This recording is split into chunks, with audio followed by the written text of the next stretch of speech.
Hi,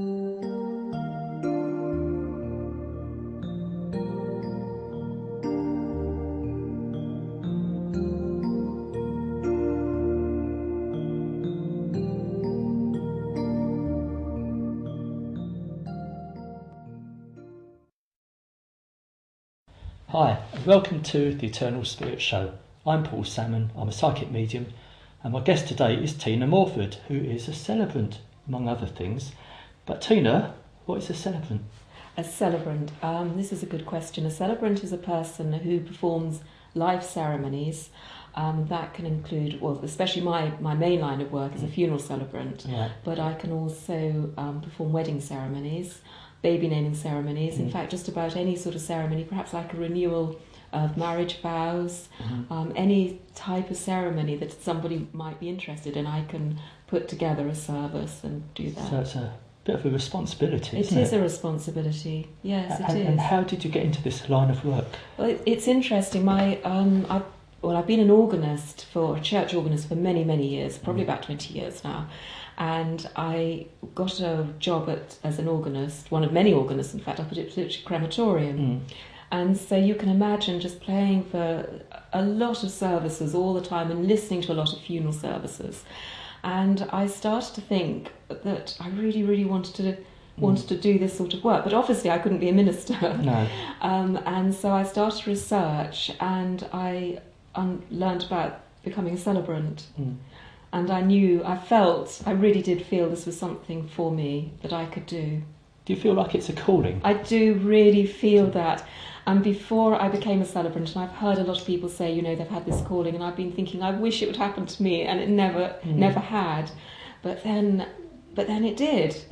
And I find it amazing. It's wonderful. But I was going to ask you what got you into it, but then if it's a calling, and you're just taken with it, aren't you? Yes, I suppose so, but I think with a calling, you have to be in that particular type of situation. I mean, if I wasn't playing the organ and I wasn't listening to all those funeral services, I can't see how I would have suddenly thought, I want to be a funeral celebrant. But why would people call upon you and not their own religious background or I can't say the word denominations? Yes, no, that's a very, very good question. I think nowadays what I'm witnessing and what I'm seeing is that more and more people are saying they don't go to church. A lot of people still have a belief, obviously, but they don't go to church, and they don't feel they want a full religious service. They can ask, obviously, for a humanist. That's a very different sort of service, and there is simply no religion at all in that. But with a celebrant, I can introduce a bit of religion if required. Oh, you can? Yes. So sometimes people might say, we're not at all religious, but we would like a couple of hymns. Well, that is obviously a little bit of religion. So we can have hymns, we can have the Lord's Prayer, and obviously God can be mentioned if necessary, and if not, people might say we want no mention of that at all, and that's fine. Now, weddings and name ceremonies aside, I want to talk about the funeral, because that's a bit unusual to me. It is unusual, yes. What did your family think about this when you mentioned you're going to be a celebrant? They were quite surprised, and I think even more so because many years ago now, I had a very big phobia about death, and it actually used to cause me to have quite a few panic attacks at the time. I mean, thankfully, I've recovered from that.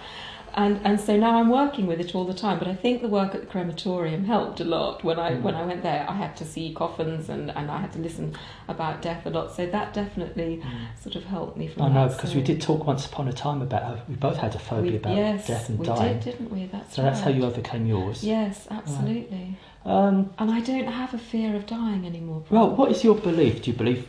I mean, I know, I believe as well. But what is your belief, Tina?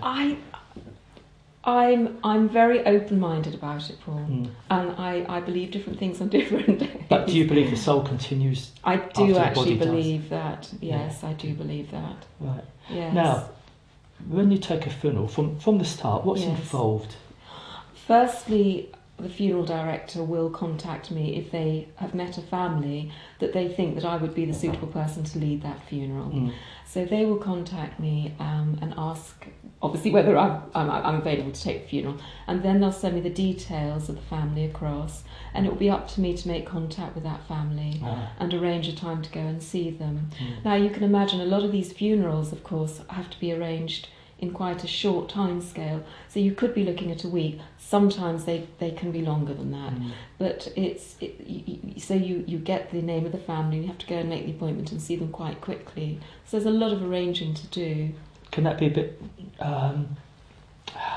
stressful, meeting the families? I never find it stressful. I absolutely love my work. I love meeting the families, and I enjoy every family that I meet, and my heart goes out to them all, and I feel greatly moved by the pain that they're experiencing. But I absolutely love my work. So, how much time on average do you think you put into a funeral, or is that impossible to answer? Well, it's very, very difficult to say. If initially, when I go meet a family, I would allow an hour for them. But if they need to speak to me for longer, I will stay for as long as it takes. Sometimes I might go to a family, they may have already arranged a lot of the funeral between themselves and their family, so that might not take quite as long. But then I go home and I put together the service very much in mind with the person who's deceased and what I feel would be appropriate, so appropriate readings or poems or the final words of the committal. And that is what can be quite time consuming. And I will always study and listen to what the family really, really want. And so I'm not going to say that every service is totally unique, but every service is put together in a very different way. Is there one service that sticks in your mind for being a bit special, or? Gosh, what a it sounds a bit weird asking, have you got a favourite? It's not a case of being a favourite one. No, I think that there are several. I think the ones that stay with me probably the longest are the ones where I feel instantly that I've formed a very close bond to that family. And I like to feel that I form close bonds with all the families that I meet, but sometimes you just instantly feel that you are a family member. And I will keep in touch with those families afterwards. And in fact, there is a family that I'm in touch with still. And after we took the funeral, it was the request of the wife, the deceased lady, to have her ashes put into rocket. Really? And to be let off down at Shotley Marina, actually. And they invited me back to be part of that. And I found that a terribly special occasion. And I do feel a very sort of close connection with that family. The very distressing funerals are obviously the baby funerals. And sadly, I have had to take several of those. I imagine you have to take a step back. It's like very, a case very of non-attachment sad. sometimes when taking the service. Absolutely, yes. You do have to, although I do that, I am able to do that, but I still find that very difficult to do, because I just feel the pain of this poor family so much. So what sort of training did you have to be a celebrant? Well, I always say that I felt most of my trainings came about by listening to so many different services at the crematorium. Because when you listen to so many, you start to feel how you'd like to perhaps run a service, and you start to understand what people want to hear, need to hear. So actually, I feel that I was very privileged to have that sort of background. But then I did obviously have to go and train as well. And then after that, I worked with a celebrant for a little while, and then it just took off from there. So how long was your training? Well, the training took about 2 or 3 weeks to actually completely complete. I had to go away for a week, and I can in fact go on to another course that if I want to do it, it's just time thing. So yes, you can keep on adding to the training. So Tina, what was it like giving your first service? The first service, well, I shall never forget that one, Paul, obviously, because it was the first service, but it was also a baby. Oh, was it? Yes. And the funeral director actually asked me to do this because, very sadly, my brother has actually lost 2 babies. One baby he lost 10 years ago, and one baby very sadly last year. So the funeral director was aware of this, but he wanted to ask me first whether I would take the service for a baby, and he said he would totally understand if I said no, if I didn't feel able to do it. But I actually felt totally competent in doing this, because I thought I do understand exactly where that family are. So I remember that. But the nerves must have set in as well. Yes, they did. Although surprisingly, I remember when I actually got there on the day, I really did feel quite calm. And you do have to put a lot of preparation into these services, and if you're not prepared, I can understand the nerves kicking in, but if you're really well prepared, and you also, when you get there, you have to understand that I think when people turn up at funeral services, there is a lot of anxiety for them. They don't know how they're going to be, they don't know how they're going to feel, they don't know whether they're going to cry, whether they're going to have to leave the chapel. And I consider my role as very much one as remaining calm, explaining to everybody what will happen, showing them where to sit, just remaining very calm and very in control. Yeah. Now, this might be hard for you to answer, but what makes a good celebrant? A good celebrant? Well, you do have to have certain qualities, I think. I mean, obviously, you have to be very compassionate, and you have to be able to listen to what people are telling you. You have to understand, especially when you're trying to put a service together, you have to understand exactly what they are wanting to create at the end of the day. You have to raise people's self-esteem, I think, and you have to bring in dignity to that service as well. I think really listening and obviously liking people have to be 2 of the big things. I think also you have to be a bit creative and artistic, because often I'll get to a family and they'll say, well, we're not quite sure which reading we want, we're not too sure of the music, we don't know the order we'd like it in, which order should we have it in, or the service in. And there is no set order. There's nothing to say they can or they can't have this. They can have whatever they want to. And I always impress that upon them. This is a service that you are going to create. I will help you put it together, and then I will listen to how many speakers there might be, or the poems or the readings, and we'll put the service together. But what do you get out of it yourself? What do I get out of it? Well, when I've seen families and I really feel I have helped and I have been able to get them through this very, very dark time, and it's a very brief and intense relationship that you have with these people, and I think it does it sound awful to say that I suppose I feel good. I feel good that I've been able to be part of that process, that healing process, because from the funeral, that's really or leading up to the funeral and the days beyond, that's all part of the healing process.